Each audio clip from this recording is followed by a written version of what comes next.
France Maghreb 2. Le LGF, l'émission qui vous parle et qui parle de vous. Merci d'être avec nous. Bonjour à tous, bienvenue. Nous sommes le jeudi 7 juin et je suis ravi de vous retrouver. Et aujourd'hui, pour m'accompagner, il y aura Yasser Louati et Fatima Ouassak qui seront avec nous d'ici quelques instants. Et avec eux, nous allons parler de ces sujets que nous avons mis à la une de cette question du jour, en rapport avec quelques médias étrangers qui s'interrogent sur la laïcité à la française. Du coup, m'est venue cette question: est-ce que la France a un problème avec l'islam?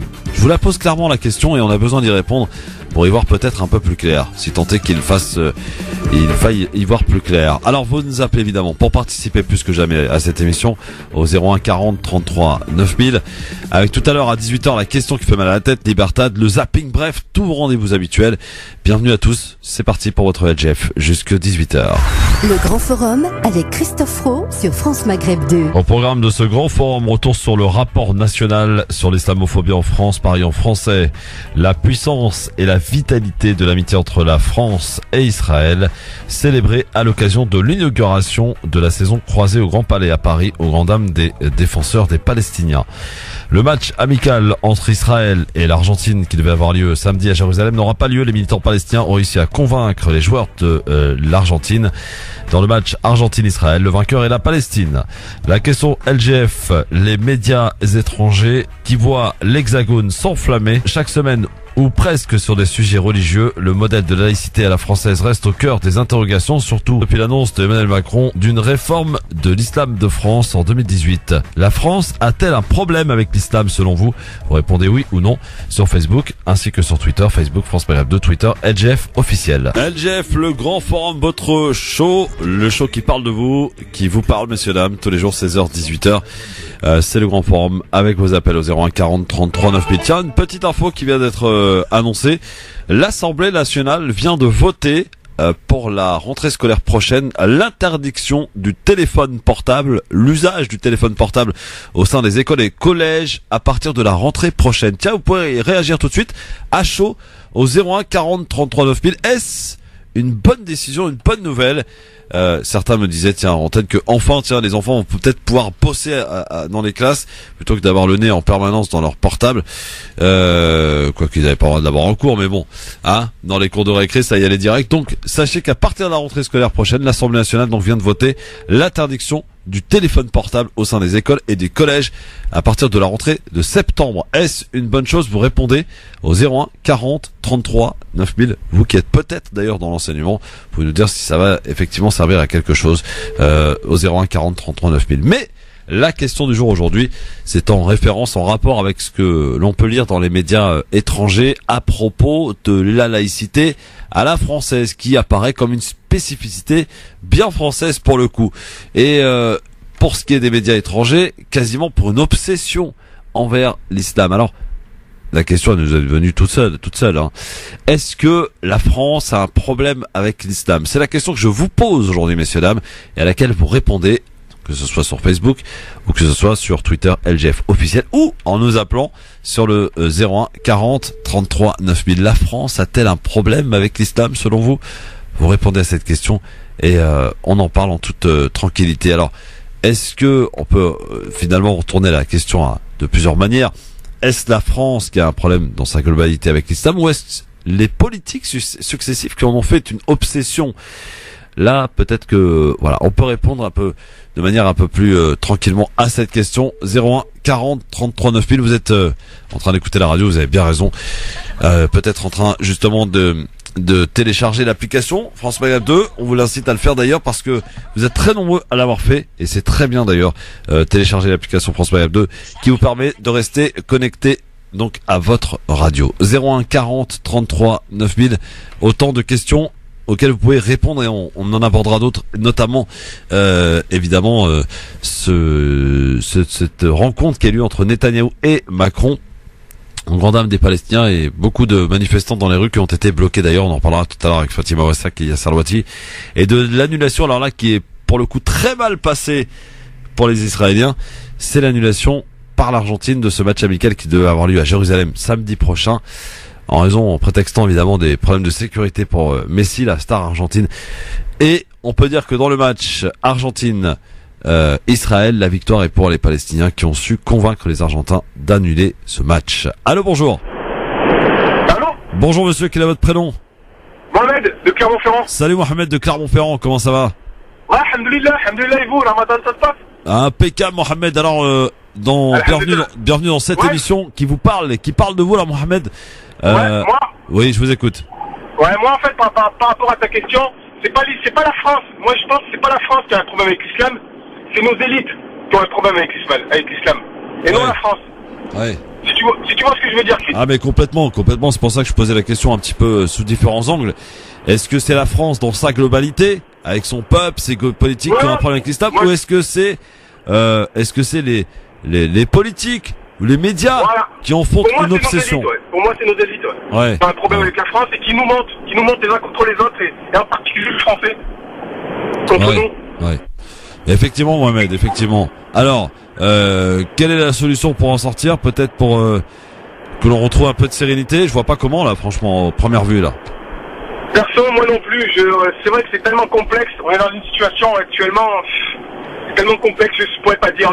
À la rigueur, avoir un bon comportement. On a un bon comportement. Bien sûr. Oui, je pense dans la globalité, en généralité. Enfin, en général, on peut pas dire que les musulmans se distinguent par leur mauvais comportement. Il y a des brebis galeuses évidemment comme partout. Non, bien sûr. C'est pour ça que je dis que je fais pas une généralité. Heureusement, bien sûr. Heureusement. Mais bon, on va retenir toujours le mal. C'est ça le problème. C'est ça. Vous avez raison. Malheureusement. On oublie les bonnes actions, mais on retient que le mal. On a tendance à se rappeler plus d'un con que de quelqu'un de gentil. Ouais, exactement, Chris. T'as compris.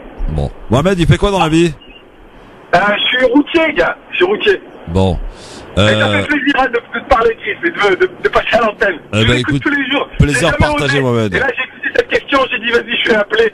Je vais dire ce que je pense de ça, moi. Eh ben, t'as raison, Mohamed. Et franchement, n'hésite absolument pas parce que c'est vraiment votre émission, que vous soyez sur la route ou ailleurs, quel que soit l'endroit où vous vous trouvez, vraiment c'est l'interactivité qui prime dans cette émission. Et merci Mohamed et prudence, bien sûr. Tu vas où la direction? Tu vas où? Merci à vous, merci infiniment Chris. Là je suis dans l'Auvergne, je tourne dans l'Auvergne. D'accord, allez, big up aux habitants de l'Auvergne. Il fait quel temps aujourd'hui? Ça va, c'est tranquille, soleil? Ouais, il fait un petit peu lourd, gris, avec ça pluviote, ça s'arrête. Bon, allez, ça rafle pour ce soir en tout cas. Ça rafle à vous aussi, à toute l'équipe. Merci encore, merci infiniment, on continue comme ça. Avec grand plaisir Mohamed, merci beaucoup. On va tâcher. 01, ça fait du bien quand même. Non, ça fait du bien. De messages pareils. 01 40 33 9000, c'est votre émission. Oui, ça s'appelle Le Grand Forum. Et oui, vous pouvez intervenir. Oui, vous pouvez réagir, vous faire entendre. Oui, ça sert à quelque chose, messieurs dames, je vous assure. Non, ça peut vraiment faire avancer un cercle de réflexion et pourquoi pas essayer d'argumenter. On peut ne pas être d'accord comme hier, par exemple. On avait plusieurs auditeurs qui se sont confrontés. Quand ça se fait dans le respect, c'est toujours le bienvenu dans cette émission. C'est ce qui fait d'ailleurs la spécificité de cette émission, c'est d'avoir des points de vue différents, de pouvoir les argumenter, les défendre et ensemble on en parle. Alors, la France a-t-elle un problème avec l'islam? Ou est-ce que les politiques ont un problème avec l'islam et en font une obsession? C'est ce qui revient en tout cas dans les différentes presses étrangères que l'on a pu lire. Et on peut y voir d'ailleurs que la France est un petit peu critiquée par sa gestion de cette laïcité à la française. C'est cette spécificité. Moi je sais que j'ai un petit peu voyagé, pas beaucoup dans ma vie, mais un petit peu. On ressent quand même franchement pas la même chose à l'étranger, quoi. Ce modèle anglo-saxonne, on l'aime pas, mais il apparaît quand même comme quelque chose qui a réussi. Hein. Il y a qu'à aller, ne serait-ce qu'en Italie, je suis allé il y a pas longtemps, on ressent pas cette obsession à la laïcité. Je suis pas resté non plus assez longtemps pour le savoir, mais voilà, la France, c'est visible, ça se voit. Il y a qu'à lire, il y a qu'à allumer la télé, il y a qu'à regarder la une des journaux. Enfin, voilà, c'est tous les jours. Regardez, il n'y a pas un jour à la télé, à la radio, dans la presse écrite, qu'on ne parle pas d'islamistes, d'intégristes, de je ne sais quistes. Vous voyez, c'est tous les jours. Allô, bonjour. Oui, bonjour. Bonjour, cher monsieur, quel est votre prénom? Mustafa, salam alaikum. Mustafa, alaikum salam. Vous nous appelez d'où, Mustafa? Je m'appelle Damien. Alors. Je parle par rapport à un fait divers qui s'est passé. Bon, c'est pas avec, ça concerne pas trop le sujet que tu as annoncé aujourd'hui. Mais j'appelle parce que il y a un fait divers qui s'est passé il y a 15 jours, une quinzaine de jours, et ça n'en parle quasiment pas dans les journaux. Tu veux dire ce Marocain qui a été abattu par son voisin? Voilà, on on le sait que par les réseaux sociaux. On l'a appris par les réseaux sociaux et ils en parlent même pas aux infos, ils en parlent même pas au truc. Et c'est un acte raciste. Ouais. Et donc moi c'est ça qui me choque. Le plus c'est parce que cette personne c'était un Marocain ou un étranger et son voisin c'était un raciste armé et voilà qui va tirer 5 balles dans le corps et le mec il est décédé 15 jours plus tard. Oui, mais vous avez raison, Moustapha, parce que vous aussi, vous savez, dans cette émission, on peut pas parler de tout. Il y a des sujets qu'on est obligé de choisir par rapport à d'autres. Et vous faites aussi ce rôle-là de nous donner des informations que vous avez et que nous aurions peut-être pas pensé à mettre à la une, de le faire. Vous aussi, vous avez cette responsabilité, donc n'hésitez pas à le faire. Et merci en tout cas d'avoir fait. Alors, je crois que c'est un tragique événement qui s'est produit. Alors, c'était où, dans quel endroit de la France, je me rappelle plus. À Ichou, dans les Landes. Voilà. Et effectivement, il apparaît qu'il y a eu un conflit de voisinage, et que le monsieur, le Marocain, d'origine marocaine, a été abattu de 5 balles. Et que ça s'avère être un crime raciste, parce que c'est un crime. Et que effectivement, vous avez raison, Moustapha, pas un mot dans les médias. Aujourd'hui. J'arrête le fait qu'il s'est fait tirer dessus, il est pas mort sur le coup, il a pu rentrer chez lui, et après, comme il y avait encore deux projectiles dans son corps, les médecins n'ont pas pu retirer, ils n'ont pas pu faire autrement, ils l'ont laissé rentrer chez lui, mais j'arrête le fait qu'il s'est fait tirer dessus. Ils ont pu en parler quand même, c'est un événement. Quand c'est des trucs qui se passent à Marseille, des règlements de compte, ils en parlent, ils disent voilà, regardez, ça salit un peu la communauté un peu musulmane ou maghrébine parce que en général c'est souvent des ouais, vous avez raison Moustapha, absolument. C'est souvent des personnes qui sont d'origine maghrébine. Oui, regardez, ils se tuent entre eux quoi, hein. Et là ils en parlent, ça fait la une des journaux, mais là une personne qui travaille, qui est intégrée en France, qui a des enfants, qui a une famille, qui se fait tuer dans son jardin, et qui meurt 15 jours après. C'est ça qui m'a choqué le plus. Après, ça rejoint un peu ce que vous dites. Quand vous dites qu'on a un problème avec l'islam, c'est peut-être parce que il est issu de la communauté, on va dire, arabo-musulmane, parce que au Maroc, quand des Maghrébins, un Marocain, en général, la plupart sont musulmans.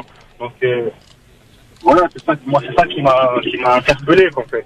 Alors, est-ce que vous avez vu, Moustapha, je ne sais pas si vous avez vu, je vous invite d'ailleurs à quelques éditeurs à nous en parler.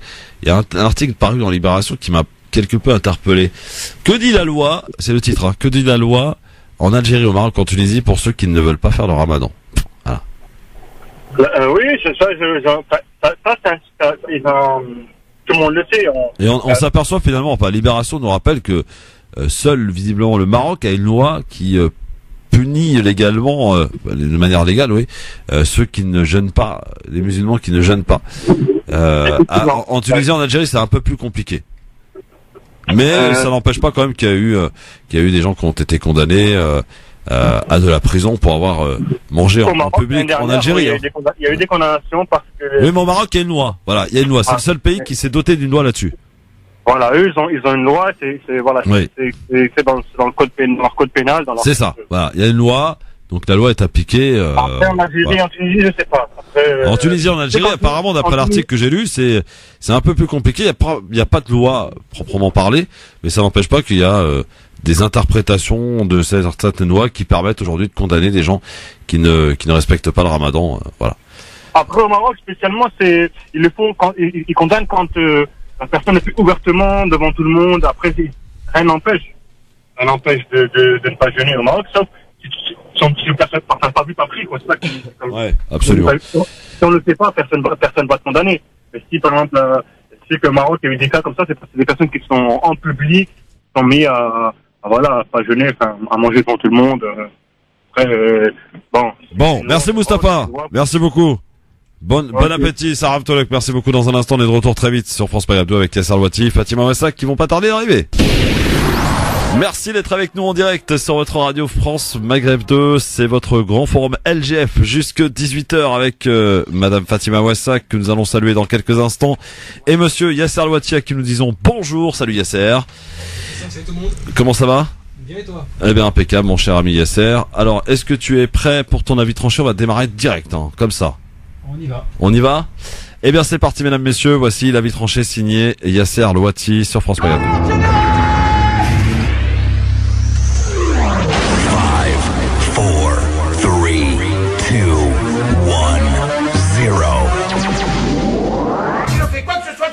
attaqué. Alors piétinez-moi, allez-y.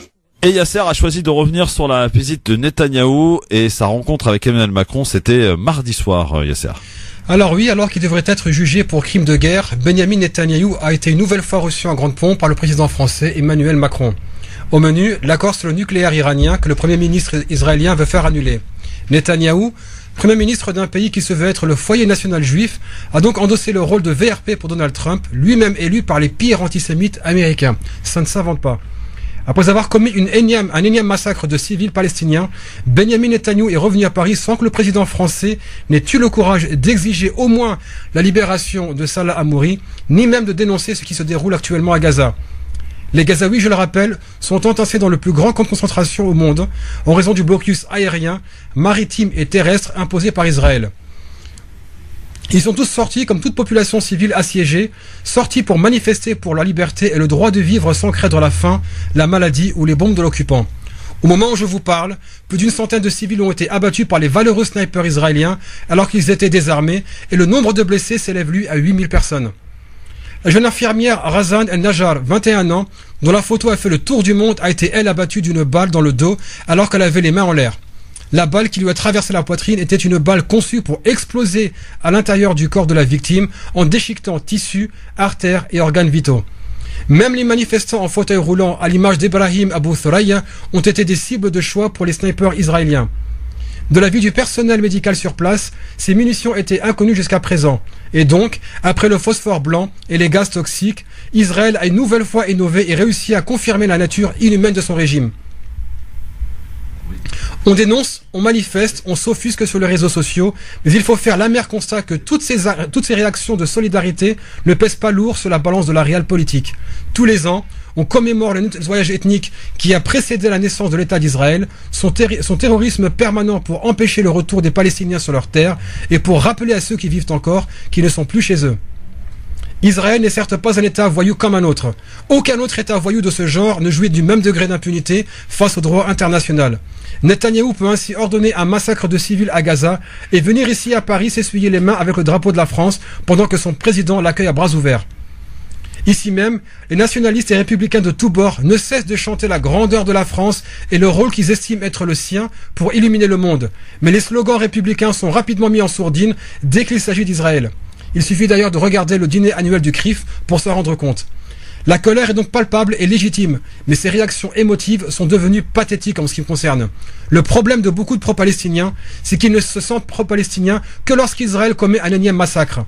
La dure réalité des Palestiniens, c'est que l'occupation de leurs terres se poursuit entre deux massacres et que les élans de solidarité verbale, les drapeaux sur les réseaux sociaux n'empêcheront pas le prochain crime de guerre en Palestine.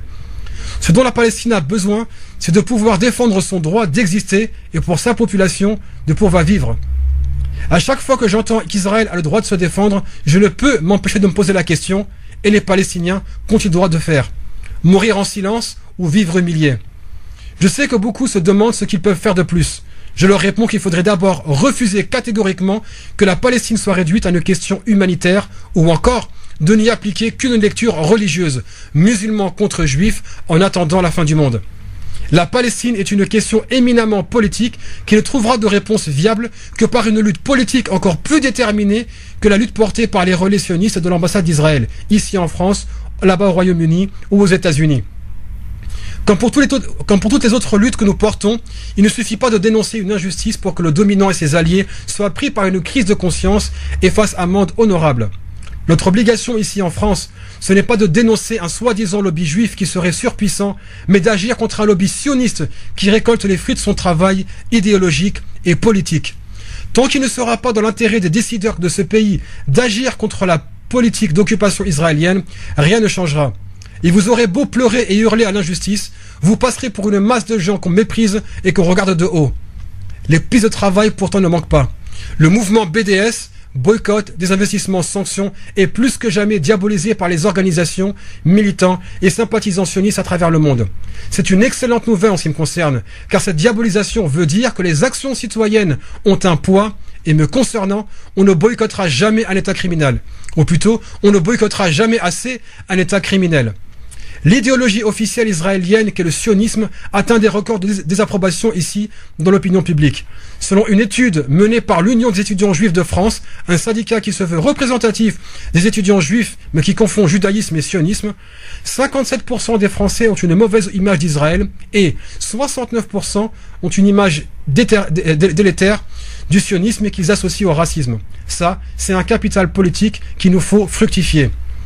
Les élites de ce pays, à l'image de Macron, auront bon faire le lien entre antisionisme et antisémitisme pour étouffer toute critique d'Israël. Mais le chantage à l'antisémitisme et ce terrorisme intellectuel ne prennent plus. Le choix de Macron de lier antisémitisme et sionisme n'est qu'une imposture de plus, la énième vous me direz. Combien de juifs dénoncent Israël sans concession et se retrouvent harcelés, pourchassés et tabassés par les militants sionistes?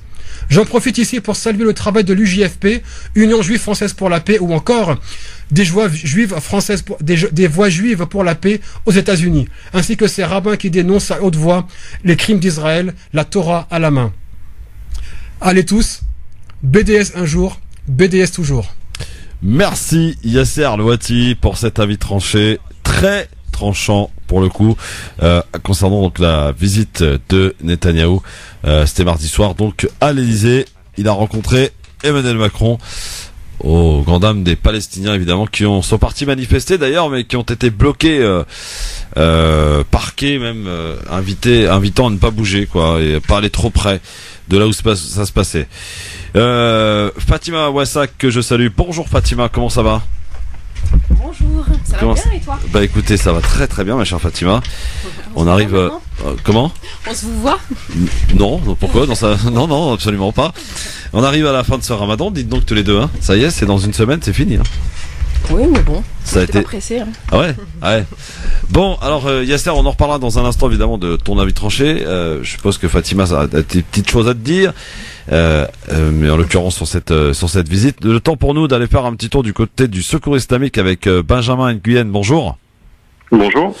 Pour ce radioton que France Maghreb te soutient depuis 2 jours à propos des enfants Rohingyas et de ce projet que vous avez de construire 3 centres pour les enfants, pour justement à ce qu'ils retrouvent une vie d'enfant pour les Rohingyas.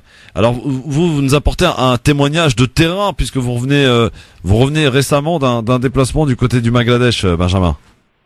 Oui, je suis allé au Bangladesh superviser nos opérations que nous mettons en œuvre dans le cadre d'un partenariat avec une ONG bangladeshi, puisque c'est un choix pour nous aussi quand c'est possible de s'appuyer sur des compétences locales, de pas systématiquement envoyer des équipes à l'autre bout du monde.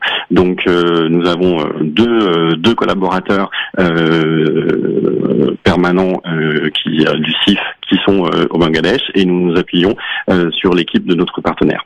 Et alors qu'est-ce que je peux vous dire aujourd'hui? Écoutez, c'est que donc cette crise qui a commencé fin août est loin d'être terminée, que la situation reste malgré l'effort conjugué de dizaines et dizaines d'ONG, de petites ONG, de très grandes ONG, peu importe. Mais malgré cet effort conjugué, il y a encore de grandes préoccupations. Et ces préoccupations sont d'autant plus importantes que c'est le début de la saison des pluies, de la mousson. Et comme vous le savez, la mousson en Asie du Sud, ce ne sont pas les petites pluies, même si elles ont été extrêmement importantes ces dernières semaines sur Paris, mais ce ne sont pas les petites pluies auxquelles nous sommes habitués sous nos latitudes. Oui, absolument. D'autant plus que les camps où vivent aujourd'hui les Rohingyas on risque d'assister à des écoulements de terrain. Exactement. Une véritable catastrophe. Je vois que vous êtes très bien informé, puisque le problème auquel nous sommes confrontés, pour vous donner une idée, c'est quand là ont été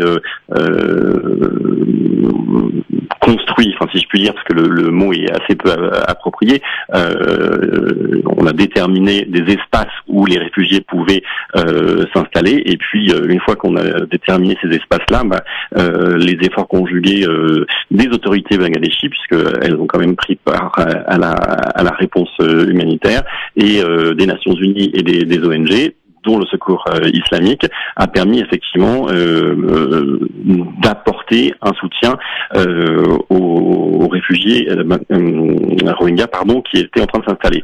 Maintenant, il faut avoir en tête que on est sur une zone de collines, que pour s'installer et aussi pour avoir du bois de chauffe, pour pouvoir cuire leurs aliments, les réfugiés Rohingyas ont contribué à une déforestation accélérée de ces zones-là, et qu'on est maintenant dans une zone de total surpeuplement avec des abris de fortune qui sont les uns à côté des autres, à flanc de collines, et donc déforestation aidant, avec l'arrivée de la mousson, on risque effectivement de voir des glissements de terrain, et il y aura son lot de victimes. Enfin, malheureusement, je ne peux qu'annoncer que voilà, c'est un nouveau désastre prédictible pour cette malheureuse communauté Rohingya.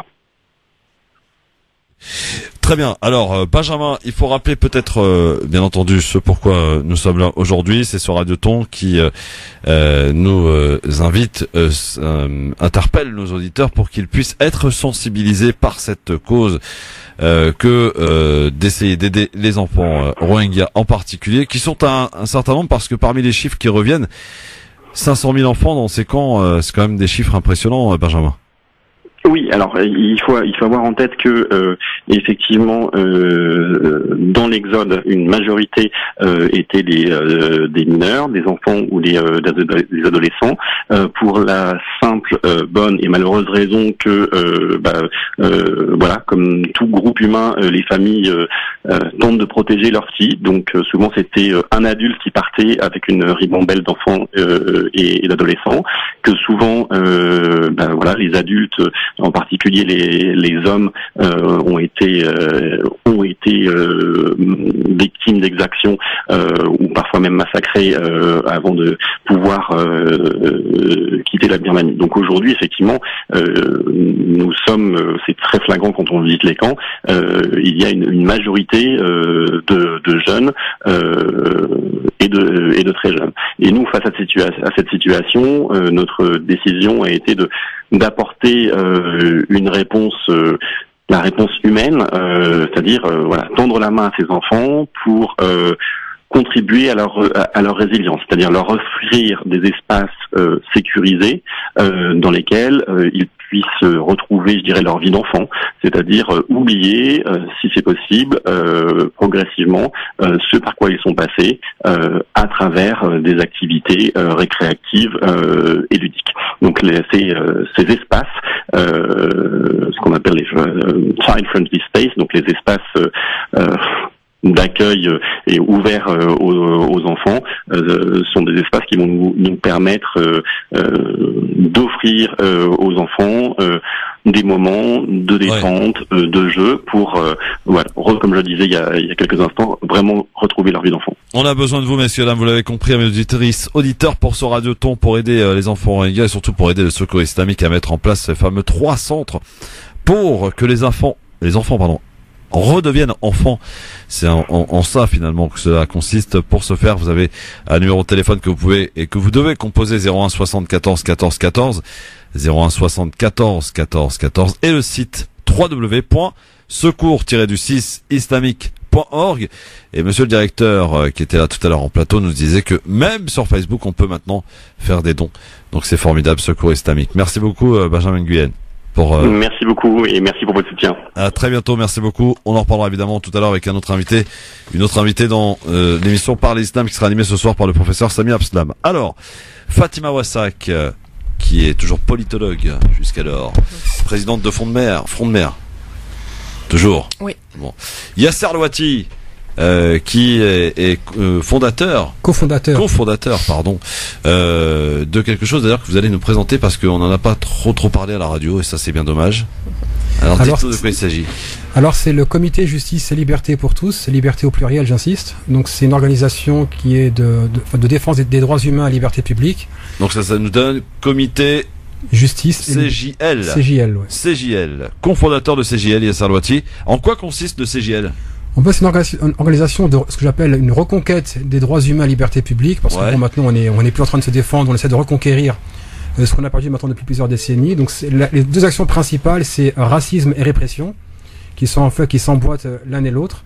Et le travail va en fait des différentes expressions de racisme jusqu'à la répression de l'État, que ce soit les violences policières, les privations de liberté, la surveillance de masse, la politique antiterroriste, etc.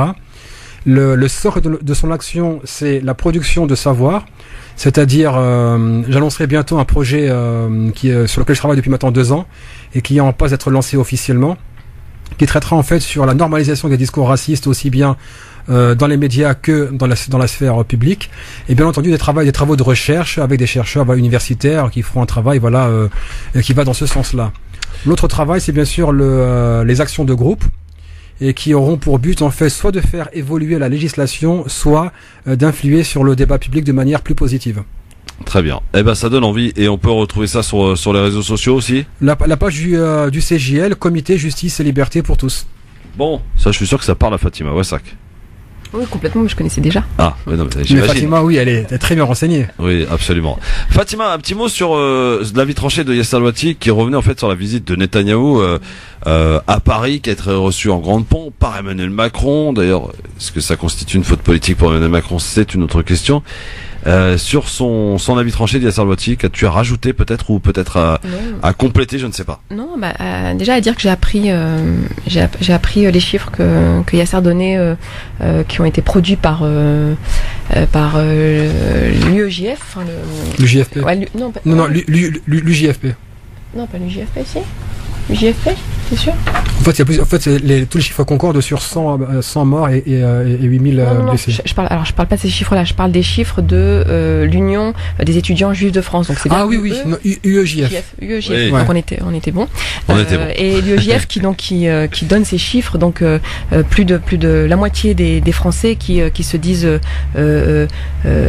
choqués par la politique menée par Israël, et qui considèrent que le sionisme c'est une forme de racisme. Donc c'est une idéologie raciste. Une idéologie raciste pour 69%, un truc. Voilà. Ouais. Donc vraiment une grande majorité. Et ça, c'est des chiffres que je connaissais pas. Donc effectivement, je suis entièrement d'accord avec ce que tu dis. C'est une arme politique qu'il faut pouvoir. C'est un levier en tout cas politique qu'il faut pouvoir mobiliser. Et je pense, enfin, tu disais Christophe que Macron a accueilli en grande pompe Netanyahou. Je pense que plus il y aura cette réalité donc chiffrée qu'a donnée Yasser, c'est-à-dire une grande majorité de Français qui sont opposés en réalité à la politique que mène Israël, et plus Netanyahou sera accueilli en grande pompe, histoire de masquer un peu ce rejet de la part de la société, de la société civile, mais comme partout dans le monde en réalité, quand on regarde bien, souvent les peuples sont opposés à la politique que mène Israël, et puis c'est les régimes, c'est les pouvoirs et les régimes qui suivent pas.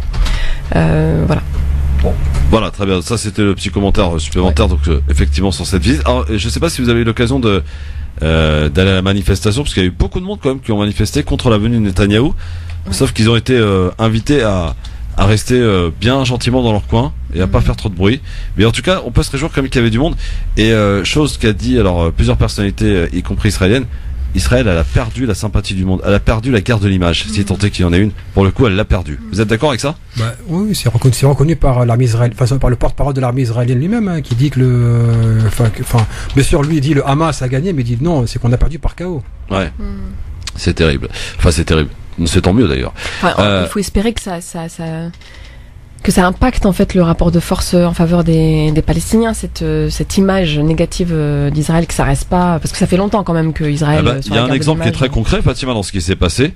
C'est, on peut le dire, une victoire des Palestiniens qui ont réussi à convaincre les Argentins d'annuler le match amical qui était prévu à Jérusalem contre Israël samedi prochain, et je peux vous dire qu'ils l'ont mauvaise. Ouais. Ils l'ont très mauvaise. Et ce, malgré un joueur argentin connu pour Lionel Messi, absolument, oui, son sionisme avéré. Donc malgré ça, voilà, effectivement, mais il y a pas mal de victoires de la part. Il y a même cette actrice, je crois qu'il est née à Jérusalem, Nathalie Portman, qui avait annulé sa venue. Et ça a été un choc. Oui, ça a été un choc parce qu'elle, pour le coup, elle est pas particulièrement pro-palestinienne, mais elle expliquait que vraiment là c'était j'ai vu trop une chanteuse pour elle, aussi, alors je sais plus qui, une grande chanteuse connue qui effectivement Lorde Non, je sais la plus. néo-zélandaise. Ouais, je crois, ouais. Qui a annulé effectivement ça. Ça commence à faire beaucoup, quoi. Ça commence à réagir. L'opinion, en tout cas, se mobilise. Shakira aussi annulé apparemment. Shakira, voilà, c'est Shakira que je cherchais. Merci. Shakira qui a annulé. Donc voilà, ça commence à faire beaucoup. Donc finalement, quand on dit oui, le boycott, ça sert à rien, machin truc. Non, ça sert vraiment pas à rien. Au contraire, de sensibiliser des artistes. Là, c'est une véritable grande victoire des Palestiniens. Rendez-vous compte. Je veux dire que là, pour le coup du foot, là, Israël a porté plainte contre la FIFA parce que très énervé de ce que les Argentins ont fait. Et on su être convaincus par les arguments palestiniens. Alors oui, parce qu'en plus, je sais pas si tu te souviens, Christophe, j'avais fait une petite chronique où je comparais le destin palestinien avec le destin algérien, en disant voilà, on a un exemple en tête, c'est la victoire algérienne pour sa libération. Oui. Et là encore, on peut mettre en perspective historiquement ce qui s'est passé en Algérie par rapport à ce qui se passe aujourd'hui en Palestine. Oui. Les Algériens, ils se sont pas contentés d'une guerre militaire, c'est-à-dire armée contre armée, maquisard contre armée française. Ils ont aussi créé un rapport de force à l'international, comment dire, de manière plus par rapport à l'image en fait, par rapport à des choses qui sont pas forcément d'ordre militaire, avec vous vous souvenez des grands intellectuels français, qu'on appelait les porteurs de valises, qui ont pris fait et cause pour les Algériens parce que voilà et ça jouait beaucoup et encore une fois pour des raisons par rapport à autre chose que du purement militaire. La grande combattante Jamila Bouhired avait été enfermée, elle allait être condamnée, elle a été condamnée à mort, elle allait être tuée, et c'est grâce à une grande campagne internationale, voilà, encore une fois, c'est pas l'armée algérienne, une grande campagne internationale qu'elle a pu être graciée et que ça a pu jouer en faveur, en donnant une image positive des Algériens et des Algériennes. Donc je pense que voilà, les Palestiniens stratégiquement, bon après plus ou moins stratégiquement parce que malheureusement ils n'ont pas énormément de choix en réalité, bon voilà, ils n'ont pas d'armée, mais stratégiquement ça peut être effectivement intéressant pour eux de voir que le boycott marche, de voir des artistes prendre fait et cause pour eux, des intellectuels, etc. Bon, j'étais un petit peu longue. On pense toujours de toute façon, on pense encore assez à Mandela, Angela Davis, voilà, c'est des mobilisations internationales qui font que une opinion mobilisée pèse justement sur les décideurs politiques. Ouais, alors ça pèse évidemment, donc ça ne sert vraiment pas à rien ce boycott et on en parle. La question du jour, je vous la repose là tous les deux. On s'est aperçu en lisant la presse étrangère que beaucoup de presse justement s'interroge sur la laïcité à la française et sur cette obsession qui apparaît, en tout cas au point de vue étranger, de cette France vis-à-vis de l'islam. Alors cette question elle est toute simple, est-ce que la France selon vous a un problème avec l'islam? Ou on peut dire, est-ce que la France dans sa globalité, ou est-ce peut-être seulement le politique accompagné des médias qui font une obsession de l'islam? Quel est un peu votre regard à tous les deux, Yasser? En fait, on en parlait la dernière fois avec Fatima il y a 3 semaines. C'était, il y a souvent la thèse qui dit que oui, le racisme vient d'en haut, c'est les élites, etc. Oui, le problème c'est que s'il y a un racisme des élites, il faut bien un terreau fertile pour l'accueillir, ce racisme. Ouais. Et on voit bien qu'il s'agisse par exemple de décideurs nationaux que d'élus locaux, qu'il s'agit par exemple du ministère de l'Intérieur que de sa police sur le terrain, qu'il s'agisse de médias de tous bords. On voit bien que les personnes qui s'expriment normalisent les thèses les plus islamophobes.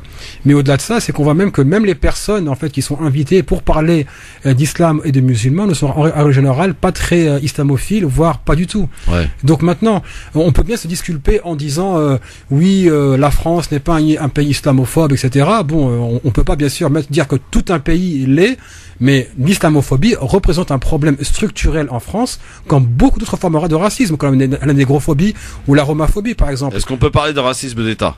Oui, non. Ben, étant donné qu'il a été théorisé au sein même de l'État il y a quand même plusieurs décennies, voire plus d'un siècle, étant donné que les lois passées, que l'argumentaire adopté est un argumentaire profondément raciste et misogyne, on peut pas dire que que l'islamophobie n'est pas un racisme d'État. Elle l'est profondément. Fatima?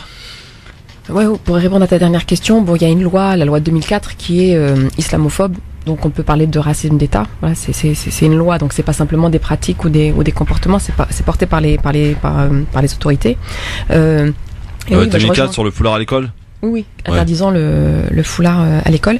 Oui, bah, je suis entièrement d'accord avec ce qu'a dit Yasser. Mais je pense qu'on est de plus en plus dans une société qui est de plus en plus concurrentielle, avec un accès aux ressources, voilà, à l'argent, au salaire, aux maisons, aux belles voitures, etc., qui est de plus en plus restreint, et où certaines catégories de population sont privilégiées, d'autres sont discriminées. Ouais. Et je pense que consciemment ou inconsciemment, il y a des catégories de personnes qui utilisent des stigmates, qui utilisent des stigmates tels que le foulard, la barbe, la jupe sombre et longue, voilà, des stigmates. Il y a une liste qui a été faite, c'est impressionnant d'ailleurs depuis des années. Consciemment ou inconsciemment, pour empêcher, entraver des catégories de population qui sont dominées, pour les empêcher d'avoir accès aux ressources. Voilà, c'est pas anodin si ça commence. Enfin, parce que là, c'est ridicule quand même de voir qu'en fait, on se pose la question de Blanquer qui dit, enfin Jean-Michel Blanquer qui dit que les profs doivent surveiller les élèves qui portent donc les filles qui portent une jupe trop longue trop régulièrement. Parce que ce serait un signe de radicalisation, un signe de prosélytisme ou je ne sais quoi. Appartenance religieuse. Hein, voilà, c'est même, t'as raison, même le simple fait d'être musulmane aujourd'hui, c'est problématique. Enfin, il en est là quand même. Je pense que si ça atteint ce niveau-là, donc effectivement ridicule pour le reste de l'humanité, hein, régulièrement la France se tape l'affiche dans le New York Times, Guardian, etc. Si ça atteint ce niveau et que vraiment ça atteint donc un niveau de sans-hontisme en fait, où il y a plus de pudeur, voilà, c'est au culot. Je pense que c'est parce que la population dominée, on va dire des quartiers, la population musulmane, etc., pousse de plus en plus pour avoir elle aussi droit aux ressources, c'est-à-dire être dans les facs, travailler, aller à l'école, etc., etc. Et c'est pour Fatima, ça qu'on nous fait cette misère. On va nous parler de quoi dans un instant avec toi dans ton avis tranché, Fatima, rapide? Bah, je reviens à nouveau sur Parcoursup, mais avec une perspective. Parcoursup, on n'en veut plus. Voilà. À tout de suite avec Fatima Wassak qui va sortir ses pancartes en tant que bonne militante qu'elle est dans un instant. À tout de suite. LGF, le grand forum avec monsieur Yasser Louati, le cofondateur de CJL, et de Fatima Wassak, qui est la présidente de Frontemer, politologue, et de nombreuses casquettes d'ailleurs, hein, Fatima. Faut le dire, il faut le dire. Alors, on va enchaîner tout de suite avec un nouvel avis tranché, et revenir sur un sujet qu'elle avait déjà abordé la semaine dernière, peut-être sous un autre angle. Voici l'avis tranché signé Fatima Wassak. 5, 4, 3, 2, 1, 0. Si je fais quoi que ce soit, c'est la mise à pied. Alors piétinez-moi, allez-y. Et sortez les pancartes. Parcoursup, t'es foutu. On est tous dans la rue. Fatima Wassak. Oui, alors très précisément, j'aimerais vous parler aujourd'hui d'un article de Fanny Bouguéja-Bloch et Marie-Paul Couteau, qui sont deux sociologues. Elles ont écrit un article donc publié le 1er juin, intitulé « Le Parcoursup des filles, classe et genre à l'université ». Et donc c'était publié dans La Vie des idées et c'est une publication rattachée au Collège de France. Alors cet article à propos de Parcoursup est vraiment très important pour nous quartiers populaires et descendants de l'immigration postcoloniale, notamment dans une perspective féministe, mais il n'est pas très grand public et c'est pour ça que j'en parle ici. Alors, j'ai déjà évoqué lors d'une récente chronique le fait que la loi ORE, dont fait partie le dispositif Parcoursup, est une loi qui a pour fonction de détourner certains candidats de l'université. Même si le nom de la loi prétend le contraire, vous savez que loi ORE, ça veut dire loi sur l'orientation et la réussite des élèves. Et petite parenthèse, ce sigle ORE, donc autour de la réussite, donc autour de la plus grande réussite soi-disant des étudiants. C'est un peu comme quand les Américains massacrent tout le monde en Irak ou en Afghanistan et qu'ils donnent à cette opération un petit nom de fleur tout mignon. Voilà, c'est pareil pour la loi OR, je referme la parenthèse. Ce qui est intéressant en tout cas avec l'article de Fanny Bouguéja-Bloch et Marie-Paul Couteau, c'est qu'elle montre de manière chiffrée, premiers éléments d'enquête sur Parcoursup à l'appui, que les candidats qu'on va le plus détourner de la fac, ce sont les filles des classes populaires. Alors comment s'opère ce détournement? Alors pour y répondre, les auteurs rappellent que les filles représentent 55% des étudiants en 2016 et dans les classes populaires en particulier, ce sont surtout les filles qui vont à la fac parce que dans les classes populaires, les garçons sont déjà en grande partie mis à l'écart. Ils sont orientés massivement vers l'enseignement professionnel court, par exemple le BEP ou le CAP. Donc dans les classes populaires, les garçons étant déjà mis hors jeu, il restait les filles à bloquer. Alors comment détourner les filles des classes populaires de la fac? Deux moyens. par l'autocensure instituée par la loi ORE. On le sait, l'institution scolaire, les familles et la société en général apprennent aux filles à ne pas s'orienter vers des filières sélectives. Par exemple, on apprend aux filles à ne pas aimer les matières scientifiques, les concours aux grandes écoles scientifiques, etc., etc. Donc le dispositif sélectif à l'entrée de l'université va jouer à plein contre les filles des classes populaires, tendant à ce qu'elles s'autocensurent. Elles oseront moins prétendre à entrer dans un espace où il y a une sélection à l'entrée. Autre moyen d'exclure, l'amendement Gros-Perrin qui a été ajouté à la loi ORE. Alors je cite l'amendement. Une formation dont les taux de réussite et d'insertion professionnelle sont faibles ou en diminution devra connaître une réduction de ses capacités d'accueil. Alors il se trouve que les filles des classes populaires sont dans les filières où il y a une plus faible insertion professionnelle que sur d'autres filières. Elles sont notamment très présentes dans les sciences humaines et sociales, les lettres, les langues et l'art. Avec la loi ORE et cet amendement dont je parlais tout à l'heure, il est prévu qu'il y ait moins de place dans les facs pour ces disciplines, qui amènent vers une moins grande insertion professionnelle donc, et de ce fait, automatiquement, il y aura moins de place pour les filles des classes populaires dans les facs. Voilà comment on détourne les filles des classes populaires de l'université. Alors pourquoi vouloir les détourner de l'université ? Alors les auteurs nous donnent un élément de réponse très important. Les filles issues des classes populaires surpassent à l'université les garçons issus des classes supérieures. Vous avez bien entendu. Alors un exemple est donné, 72% des étudiantes boursières ont validé leurs examens à la première session contre 66% des étudiants non boursiers. Donc de quoi s'agit-il avec la loi ORE en réalité ? Il s'agit de mâles blancs, pour reprendre le propos de monsieur Macron. Donc de mâles blancs qui cherchent à se débarrasser des filles des quartiers populaires qui réussissent mieux qu'eux à la fac. Voilà, ils n'en veulent plus dans les facs et ils fabriquent donc des lois et des dispositifs pour les bloquer de manière plus ou moins subtile, plutôt moins subtile d'ailleurs avec Macron. Alors je pense que c'est dans ce cadre qu'il faut aussi lire l'offensive de Jean-Michel Blanquer et des valsistes contre les jeunes femmes qui portent un foulard, des jupes longues, des jupes sombres, etc. Ce n'est pas que pour faire diversion par rapport au mouvement social, même si c'est aussi pour ça. C'est aussi pour contribuer à exclure les filles des classes populaires et issues de l'immigration postcoloniale de l'accès aux ressources, l'accès au savoir et à la reconnaissance que permet le diplôme universitaire en particulier, parce que finalement, on a là deux moyens complémentaires pour exclure. Le premier, harcèlement par rapport à une jupe sombre trop longue, etc., qui peut produire de la résignation et de l'abandon chez ces jeunes femmes, et un dispositif de sélection qui va accentuer l'autocensure de ces filles et qui va réduire les places qu'elles occupaient à la fac jusqu'à maintenant. La boucle est bouclée. Alors la loi ORE est donc une loi qui est aussi sexiste, en plus de tout le reste. Elle aggrave encore la discrimination que subissent les filles et femmes des classes populaires, en particulier évidemment celles descendantes de l'immigration postcoloniale. Alors on a tendance à dire que Parcoursup finalement ne change pas grand-chose à nos destins dans les quartiers, puisque les discriminations scolaires ont travaillé souvent bien en amont et peu d'entre nous finalement accèdent aux études supérieures, c'est vrai. Mais c'est vrai, alors c'est vrai parce que pour nous en réalité ça se joue dès la maternelle. Mais là, cette loi, en réalité, nous enlève tout espoir. Même le peu d'espoir qu'avaient nos parents pour nous, l'espoir qu'on s'en sorte avec les études, en particulier pour les filles, parce que je le rappelle, les immigrés investissent particulièrement énormément la scolarité de leurs filles. Et voilà, bien loin du préjugé des familles immigrées qui ne veulent pas que leurs filles fassent des études, ça c'est totalement faux. Les immigrés investissent énormément les études de leurs filles. Mais même cet espoir-là que nous avons, nous parents, voilà, on nous l'enlève aujourd'hui.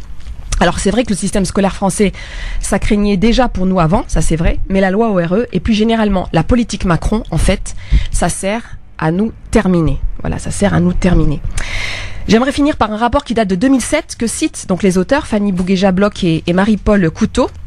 Il s'agit du rapport HCE, le Haut Conseil à l'éducation, qui fait des propositions à la demande du ministère. Alors je cite un extrait du rapport, et là vraiment tenez-vous bien, parce que j'ai eu du mal à le croire quand je l'ai lu. Si l'orientation ne peut rester qu'indicative, on peut envisager de dissuader les bacheliers qui ne suivraient pas les choix conseillés, en imposant un module supplémentaire de culture générale aux bacheliers professionnels qui s'orienteraient néanmoins vers l'université. Donc voilà, on met un examen de culture générale pour bloquer les bacheliers professionnels. Quand on sait que culture générale en vérité ça veut dire culture blanche et bourgeoise, on comprend pourquoi c'est une mesure conseillée pour bloquer les classes populaires et les descendants de l'immigration postcoloniale en particulier. Deuxième mesure, donc écrite noir sur blanc dans ce rapport, comment donc empêcher, dissuader les bacheliers, donc notamment professionnels, qui ne suivraient pas les choix conseillés, en rendant plus coûteuses les études supérieures. Voilà, là encore c'est c'est cash, c'est au calme. Voilà, on fait payer les pauvres. En tout cas, on fait en sorte que les pauvres doivent payer pour aller à la fac, pour empêcher les pauvres d'aller à la fac. Alors ce rapport, c'est la preuve qu'en 2007 déjà, alors que Macron, voilà, il était pas encore né, Macron en 2007. Donc en 2007, le fond idéologique de la réforme actuelle était déjà dans les cartons. Finalement, ce gouvernement n'invente rien. Par contre, ce gouvernement, c'est une machine de guerre froide et décomplexée. Voilà, ils appliquent. Même l'espoir, l'aspiration au mieux pour nos enfants, ils veulent nous l'enlever. Voilà, c'est mort. Ton fils, c'est Hubert. Et ta fille, c'est téléconseillère. Voilà, basta. Et c'est pas fini, vous le savez, il y a dans les cartons là le bac de seconde zone qui se prépare, et puis donc des frais d'inscription coûteux, etc. Donc il y a d'autres lois, d'autres dispositifs qui arrivent pour nous terminer, comme je disais tout à l'heure. Alors que faut-il faire? Je rappelle que la loi ORE, ce n'est qu'une loi. Une loi, ça s'abroge, et un système qui voudrait faire de notre monde un monde où nous serions obligés de nous battre les uns contre les autres, comme des hyènes pour des miettes, ce genre de système, ça se renverse. Mais pour ça, il faut s'organiser, et s'organiser collectivement et politiquement. Il faut pas attendre que les lois passent pour se mobiliser, surtout quand elles passent en scred, parce que vous savez que En Marche est devenu expert en la matière. Hein, ils font passer des lois la nuit, le week-end, il y a personne, etc., etc. Donc, il faut pas attendre que les lois passent pour se mobiliser. Il faut se mobiliser là maintenant. Dans les collectifs de parents, par exemple, venez au front de mer, vous serez les bienvenus. Les collectifs d'enseignants, les collectifs de lycéens, d'étudiants, etc. Nous sommes obligés aujourd'hui d'être solidaires, de jouer collectif. Voilà, c'est pas un choix, c'est vraiment une obligation. On peut pas se permettre de jouer solo et d'être dans des stratégies individuelles, ça ne paiera pas avec Macron. Pour une politique, je le répète, je l'ai déjà dit, pour une école publique, gratuite, égalitaire et qui respecte la dignité et l'aspiration à être heureux de nos enfants. Merci Fatima pour ce long plaidoyer finalement. Parcoursup n'avait qu'à bien se tenir. Alors, en tout cas, Fatima Wassak pour cet avis tranché. Peut-être que Yasser Louati peut-être un peu moins concerné par Parcoursup et qui a peut-être son avis à donner là-dessus. Ouais, si, je suis totalement concerné. Je veux dire, moi-même. Je veux dire, en tant qu'étudiant, c'est plutôt le cas. Oui, mais sauf que moi, pendant mes études, on m'a fait le coup de l'orientation quasi forcée pour un BEP. Ah. On est tous concernés. Je veux dire, c'est les conseillères de désorientation. Ben oui, c'est la conseillère de désorientation qui a fait pression sur mes parents, puis ensuite c'était le CPE, le conseiller principal d'éducation, etc. Et bon, j'ai eu la chance d'être un garçon têtu depuis le collège. Ouais. Et ça n'a pas pris, et puis je me suis retrouvé en fait à me battre contre la direction de mon collège. Et Dieu merci, il y a eu une autre CPE qui a dit non, Louati, il est pas fait pour des études courtes, il faut qu'il aille en seconde générale. Et je me souviens, même à l'inscription, au lycée. Vous vous rendez compte le gâchis? Non mais je me rappelle encore au lycée. Le mec a été pilote après. Adolphe Chériou à Vitry. Je me souviens, on m'avait fait faire le tour du monde pour de la paperasse pour que je rate l'inscription à cause de papiers manquants. Donc quand même. Non, c'était vraiment ramène ceci, ramène cela, et puis j'avais passé ma journée entière à faire des allers-retours pour à la fin m'inscrire vraiment dans les dernières minutes quoi. Non, mais t'as plein de carrières comme ça de personnes qui sont connues aujourd'hui, qui ont fait de longues études, qui ont fait de longues carrières, etc., qui ne seraient plus possibles aujourd'hui. T'as aussi, comme Yasser, l'exemple de Marouane Mohamed, sociologue. Je pensais à lui à l'instant, là, ouais. Voilà, qui a eu un parcours atypique, comme on dit, donc BEP, bac professionnel, etc., et puis qui a été à la fac et qui est aujourd'hui un des grands chercheurs sociologues du CNRS. Voilà, ce serait pas possible aujourd'hui. Je rappelle les chiffres que je donnais la dernière fois. T'as des lycées professionnels dans le 93 où c'est 100% des étudiants, des bacheliers, futurs bacheliers, en tout cas des terminales, qui demandent à entrer à l'université, 100%, à qui on dit pas pour l'instant, ou alors non. 100%, c'est-à-dire que tu as un bac pro, on te dit non, tu vas faire autre chose, mais en tout cas tu viens pas à la fac. Donc voilà, donc ça c'est très très important. C'est pour ça que je disais finalement, même le petit espoir qu'on avait qu'avaient nos parents, en se disant bon, c'est sûr que l'ensemble de nos enfants feront pas forcément de longues études, mais il y en a, voilà, si on pousse un peu, si on est derrière les enfants, etc., il y a quand même une chance qu'il y ait une ascension sociale. On parlait d'ascenseur social à l'époque. Ça c'est terminé. Ça aujourd'hui, tu restes là où tu es pauvre, tu restes pauvre. Tes enfants, il fallait pas vivre dans le 93, il fallait pas être pauvre, etc. Mais je veux dire, c'est pour ça que je disais, voilà, T'as réfléchi, est-ce que ça t'a effleuré l'esprit de déménager, mais Fatima? Je t'assure que c'est une vraie réflexion qu'on a. Mais je t'assure, c'est-à-dire que t'es obligé de réfléchir. Enfants, bien sûr. Et pourtant ils sont petits. Les miens. Mais écoute, je suis dans un collectif de parents, de mamans dans le 93. Il y a une maman là. dont le fils est brillant. Voilà, il est scolarisé dans un lycée du 93. Il veut faire médecine. Il a de bons résultats, il veut faire médecine. Tu sais qu'il n'a pas trouvé il est encore en attente aujourd'hui. Tu sais où vont aller ses parents pour le scolariser là? Et ils vont partir cette semaine pour y aller. En Belgique. Ils sont obligés d'aller en Belgique parce qu'il veut faire médecine, qu'il n'a pas trouvé de place en région parisienne pour faire médecine. Il est obligé d'aller en Belgique. Tu vois, et déjà la maman était déjà malade, ça l'a rendu encore plus malade. Enfin, je veux dire. Tu peux pas dire voilà mais moi j'ai fait un petit peu d'études du coup forcément mes enfants vont faire des études.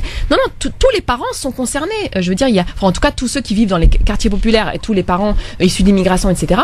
Comme on ne maîtrise pas les algorithmes parce que c'est une question d'algorithme Parcoursup vous savez c'est-à-dire que même si soi-disant ils sont publics etc. Tu sais pas exactement quels sont tous les algorithmes qui sont mobilisés. En tout cas force est de constater que dans le 93 la plupart des lycées c'est entre 70 et 100% de en attente ou refus. Tu vois, donc en fait, tu vis dans le 93, tu te dis que ça ne dépend plus de toi. Ça dépend plus des parents, c'est-à-dire le fait d'être derrière ses enfants, de les aider à faire les devoirs, etc. C'est quand ça se trouve, du simple fait de vivre dans le 93, en fait, c'est mort. Donc il faut se mobiliser. Dans Libertad, d'ailleurs, si vous êtes un petit peu comme beaucoup de gens dans la réflexion à quitter éventuellement les quartiers populaires pour la scolarité de vos enfants, la réussite de vos enfants à l'école. Ça ne sert pas grand-chose, franchement. Je sais pas, ça se discute. Moi, j'ai vu la différence, Fatima, je te dis honnêtement. En fait, ce que je veux dire, c'est que je parle là d'un point de vue structurel. Tu vois, si tous les habitants des quartiers populaires décident de déménager, mais tu vois bien que, évidemment, que le dispositif va nous suivre. Ouais. Enfin, il va s'adapter parce que le système Macron, c'est un système libéral qui est basé sur la concurrence et sur l'élitisme. Voilà, seules des exceptions peuvent avoir accès aux ressources. Donc, évidemment que si la masse adapte ses stratégies pour avoir massivement accès aux ressources, tu penses bien que ça va se rejouer. Fatima, là on fait un constat, excuse-moi, je vais être un peu sec, et je m'en excuse. C'est qu'en fait, à chaque fois, tu vois, on fait un constat sur une mesure qui est prise ou un projet de loi. Donc, on est toujours en retard, on réagit en permanence. Et maintenant, la question qui se pose, c'est, moi je suis désolé, quand je vois toutes les cautions des quartiers populaires qui ont appelé à voter Macron, et des organisations confessionnelles, des organisations de lutte contre l'islamophobie, des personnalités qui avaient une ambition pour devenir le porte-parole des quartiers populaires, des musulmans, des racisés, etc. Est-ce qu'il y a, j'ai reconnu des noms. Non mais qu'on nomme les gens ou pas, encore une fois certainement que moi je ne nomme jamais les gens, j'aime pas les potins, mais qu'on se focalise sur le fond du problème. Est-ce qu'il n'y a pas à un moment, il va falloir aussi faire le bilan et demander des comptes à ceux qui ont fait ces vidéos à l'effigie de Macron, qui ont interdit sa critique au sein même des associations, qui ont diabolisé tous ceux qui étaient dans l'opposition depuis le premier jour. Et je suis désolé, encore une fois, on voit bien que par strict individualisme comme tu le dis, ils se sont dit de toute façon, moi je vais tirer bénéfice et tant pis pour les autres. Le problème c'est qu'à un moment, il va bien falloir regarder en arrière et demander des comptes à tous ceux qui ont été la caution arabe, noire, musulmane, quartier populaire, femmes racisées ou hommes racisés pour que Macron arrive au pouvoir. Est-ce que ça on va le faire un jour ou pas? Alors t'as raison, il faut faire un bilan et je suis d'accord avec toi. Faut pas hésiter à demander des comptes aux personnes dont tu parles et je vois à peu près de qui s'agit. Maintenant c'est pas mort, c'est ce que je disais en fait. Macron c'est pas une fatalité dans nos vies en fait. Il est pas là à vie. C'est pas il y a des élections locales notamment. Et il faut prendre la mesure de ce qu'il fait, pas se laisser endormir par son côté Muslim friendly là, qu'il a vendu à l'époque, beaucoup moins maintenant parce qu'il y a les Valsis qu'il a sur les côtes, mais quand même il essaie quand même de dire moi j'ai rien contre les musulmans, grosso modo j'ai rien contre l'islam, etc. Ça faut pas se laisser endormir là-dessus, parce que nous ce qui compte c'est est-ce que oui ou non nos enfants vont pouvoir faire des études, est-ce que oui ou non nos enfants vont pouvoir trouver du travail, etc. Après qu'ils souhaitent un bon ramadan et tout, franchement personnellement je m'en bats les reins, hein. Quand on dit oui il faut qu'ils fassent comme Trudeau, il faut qu'ils souhaitent, non qu'est-ce qu'on s'en fout, qu'est-ce que ça va changer dans notre vie, qu'ils se mettent en djellaba et qu'il aille etc. Non, donc il faut pas se laisser endormir par ce côté Muslim friendly. Il faut regarder concrètement qu'est-ce que son gouvernement, qu'est-ce que c'est les dispositifs qu'il met en place, les lois qu'il fait voter, etc.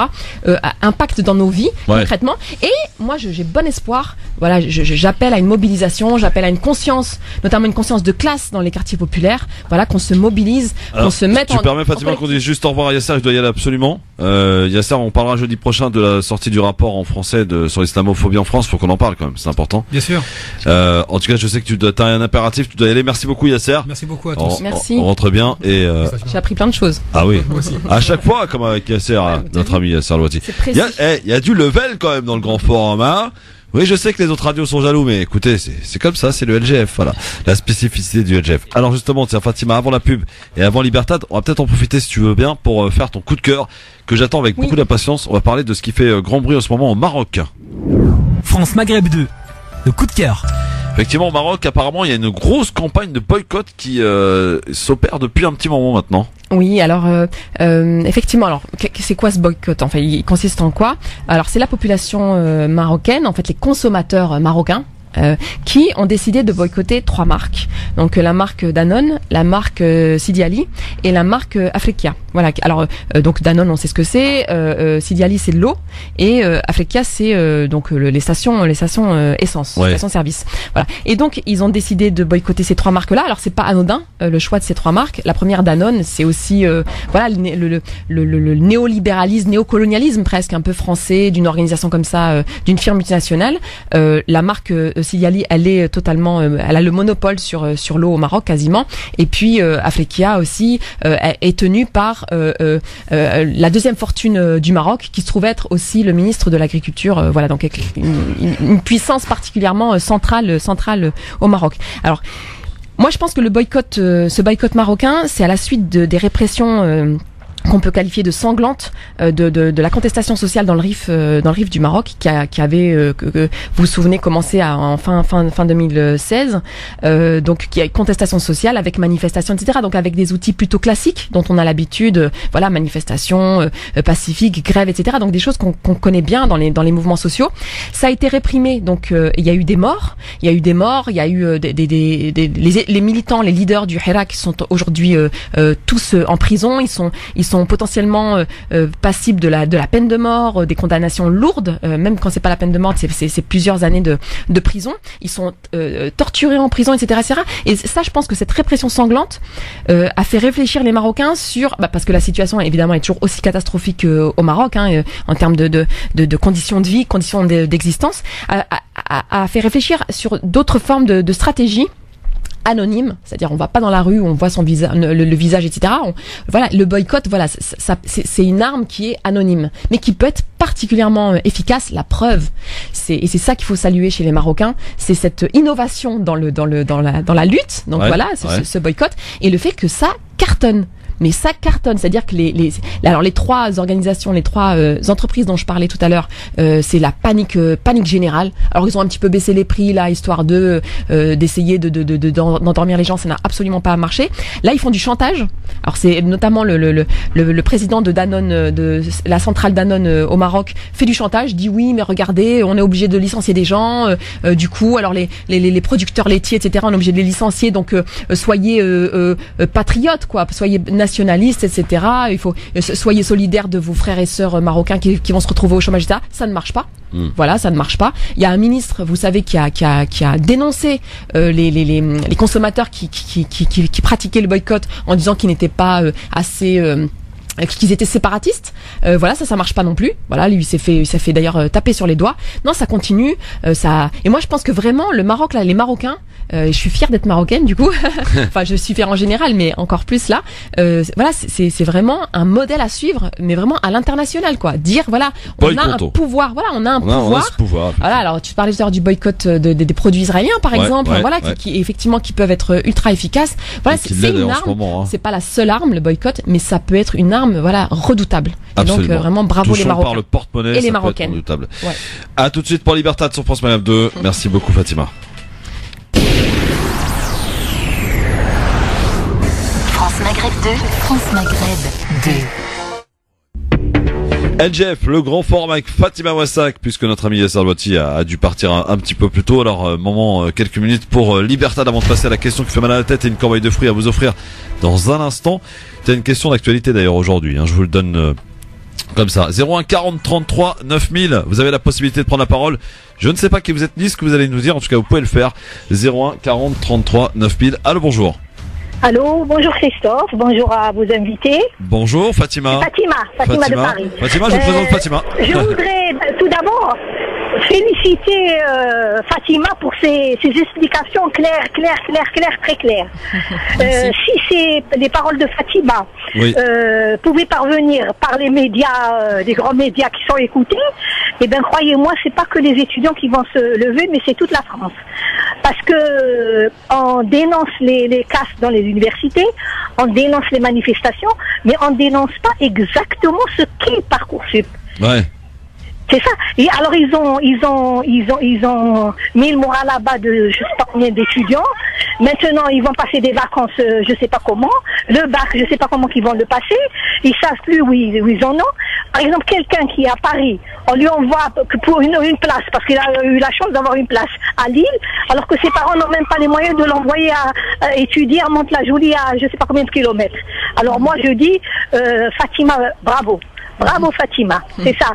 Macron, eh bien, on a cru en Macron, mais ben voilà, c'est ça. C'est le retour de la manivelle. Je vous embrasse, Christophe, Fatima et tout le monde. Merci beaucoup. Merci Fatima. Merci beaucoup. Voilà. Merci. À bientôt. Bon, bah c'est bien ça. Allez, encore un autre appel ou pas? 01 40 33 9000. Allô, bonsoir. Allô, une fois, deux fois. Il y a quelqu'un? Ok, à bientôt. 01 40 33 9000 évidemment pour nous appeler. Libertad est à votre disposition pour appeler 01 40 33 9000, nous dire ce que vous avez à nous dire. Hein. N'hésitez pas à le faire. Allô, bonjour. Allô. Bon, très bien. Je crois que c'est encore Fatima qui est restée en ligne, qui va aller jusqu'au bout du bout. 01 c'est intéressant ce que dit Fatima, parce que vos avis tranchés, les différents chroniqueurs du LGF, on le sait, marchent très bien sur les réseaux sociaux. D'ailleurs, vous pouvez les voir sur Christophe Le Grand Forum. Mais beaucoup connaissent l'émission via aussi les avis tranchés et vos avis tranchés peuvent être entendus par beaucoup de gens, y compris d'ailleurs des politiques. Voilà. Donc c'est un bon exercice. Allô, bonjour. Allô. Oui, allô, bonjour. Oui, bonjour monsieur, quel est votre prénom? C'est moi, Félix Mechmiao. Ouais, salut, ça va? Bonjour monsieur, quel est votre prénom? Allô. Ok, d'accord. Bon, on voit que le ramadan fait du mal avec certaines personnes. 01 40 33 9000 pour un dernier petit rappel du côté de Libertad avant de passer au jeu. Et à la question qui fait mal à la tête, une question d'actualité aujourd'hui qui vous permettra peut-être de gagner une corbeille de fruits. Allô, bonsoir. Oui, bonsoir, c'est Sam 95. Bonsoir, quelle est votre... parisienne. Oui, on vous écoute, qu'est-ce qui se passe? Oui, ben ça va. Attendez, je vais juste baisser la radio parce que... Oui, baissez-moi la radio, c'est un retour désagréable, absolument. Voilà. Oui, non, je voulais intervenir par rapport justement à l'orientation des... à l'éducation pour nos enfants. Ouais. Et c'est vrai qu'aujourd'hui, beaucoup de gens, moi le premier, si je peux déménager pour pouvoir garantir une certaine une garantie, on va repartir sur la garantie pour nos enfants, afin qu'ils puissent suivre une bonne scolarité. Il faut le faire, parce qu'aujourd'hui c'est du n'importe quoi, l'orientation c'est du n'importe quoi. Donc si on n'est pas derrière nos propres enfants, c'est simple, ils seront qualifiés avant même de pouvoir démarrer une bonne saison, tout simplement. Très bien, merci beaucoup en tout cas, cher monsieur, à très bientôt. Merci de votre appel. C'est vrai, Fatima, tu me disais tout à l'heure que ça ne servait à rien finalement de penser à partir. Moi je te dis honnêtement, je l'ai vu de mes propres yeux vus avec mon fils en maternelle. On a vu la différence entre effectivement une maternelle dans le 93 au pied d'une cité et une maternelle dans une campagne du 91. La différence, elle est notable. Non pas par les enfants, mais par des classes moins surchargées, par une équipe pédagogique et scolaire qui s'intéresse plus à votre enfant et qui ont plus le temps. On le sent, la différence, elle est notable. Voilà.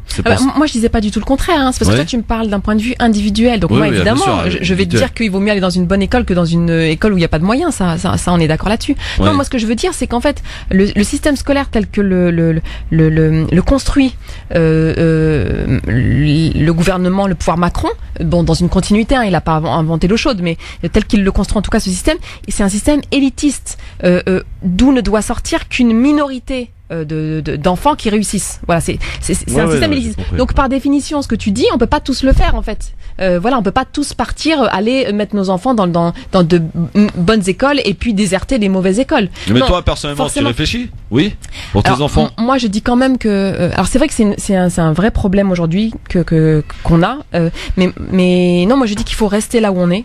Il faut pas chercher quitte à peut-être offrir une scolarité un peu moins. En fait, c'est un dilemme souvent qu'on pose pour les parents, c'est-à-dire est-ce que tu sacrifierais ton enfant, pour des causes comme ça militantes, etc. Moi, je pense pas que ce soit un sacrifice en fait de rester là où on est, c'est-à-dire que d'apprendre à ses enfants, voilà, on est là.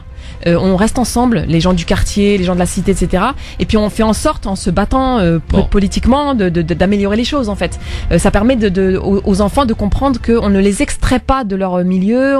Il n'y a pas à avoir honte ou de là où ils viennent ou de leurs parents, de leur cité, etc. Donc voilà, pour l'instant. Pour l'instant, ça peut évoluer, ça peut changer. Non, on n'est pas sur des stratégies individuelles. Dans un instant, la question qui fait mal à la tête, messieurs dames, juste après le rappel de l'actualité de ce jeudi soir. C'est avec Marine Garel pour le Flash. Bonsoir Marine. Bonsoir à tous. Emmanuel Macron a donné une conférence de presse commune avec le Premier ministre canadien Justin Trudeau à Ottawa, à la veille du G7. Il annonce la création d'un conseil des ministres franco-canadiens qui se réunira tous les 2 ans. Dans la Marne, un jeune homme et une jeune fille âgée de 17 ans ont été mis en examen pour l'assassinat de Kevin. Poignardés à mort samedi dans un parc de Mourmélon-le-Grand. Ils auraient prémédité leur geste plusieurs jours à l'avance. Le parquet de Paris annonce qu'un suspect belge est mis en examen pour complicité dans la préparation des attaques du 13 novembre 2015. Il s'appelle Yassine Attar, c'est le frère d'Oussama Attar, un vétéran du djihad qui est également soupçonné d'avoir piloté ces attentats depuis la Syrie. Comment stopper les rodéos urbains sauvages? Les députés se penchent sur ce sujet aujourd'hui. Des sanctions plus sévères envers les contrevenants sont envisagées. Le laboratoire Merck est contraint par la justice à délivrer l'ancienne formule du Levothyrox à 32 malades de Haute-Garonne. Une trentaine de patients souhaitaient obtenir du fabricant la livraison de l'ancienne formule du médicament contre les troubles de la thyroïde. Le laboratoire a été condamné en appel. Des cerfs-volants enflammés lancés depuis la bande de Gaza inquiètent le gouvernement israélien. Ils provoquent des départs de feu en Israël. Selon les autorités, 200 envois palestiniens ont incendié 900 hectares de champs et de réserves naturelles depuis fin mars. La Fédération française d'athlétisme a annoncé une suspension d'1 an, dont 6 mois ferme contre l'entraîneur Giscard Samba. Il fait l'objet d'une enquête pour viol, agression sexuelle et harcèlement sexuel après les accusations de l'une de ses anciennes sprinteuses.